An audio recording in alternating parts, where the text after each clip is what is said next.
আজ তোমার জন্মদিন, আজকে ক্লাসের বাচ্চাদেরকে বকবো না, সবসময় স্মাইল করতে থাকবো। ক্লাসের বাচ্চারা কত সুন্দর সাজিয়েছে, ওরা আমাকে এত ভালোবাসে আর আমি শুধু শুধু ওদেরকে বকি। আজকে ইচ্ছে করে আমি এত বড় ব্যাগ নিয়ে এসেছি, আজকে কেউ না কেউ তো আমাকে কিছু না কিছু গিফট দেবে। এই তো আমি এখন অফিস রুমে যাবো আর টিচাররা আমার কাছে পার্টি চাইবে।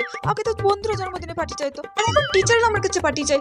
সারা জীবন কি বার্থডে পার্টি দিতে থাকবো নাকি? ম্যাম আমাকে কেক কিনেছে, কেক কাটি চলো। এরা আবার চকলেট কেক নিয়ে চলে এসেছে।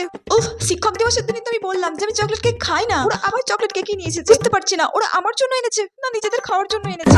Ma'am happy birthday. ও তোমাকে ফেভারিট টিচার বলতো আর ও শুধুমাত্র আমার জন্য একটা পেন এনেছে। ও তোমাকে একদমই পছন্দ করতো না। ও বাবা, ও এত সুন্দর একটা ইয়ারিং এনেছে। আগের বার তো আমি ওকে অঙ্কতে ফেল করে দিয়েছিলাম, তাও এত ভালো গিফট দিয়েছে।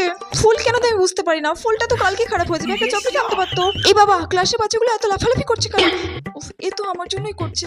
উফ, আমি তো ওদেরকে কিছু বলতেও পারছি না, আমি বিশ্বাসই করতে পারছি না ক্লাসের বাচ্চাগুলো আমাকে এতটা ভালোবাসে। এটাও তো হতে পারে ওরা ক্লাস করবে না বলে নাটক করছে।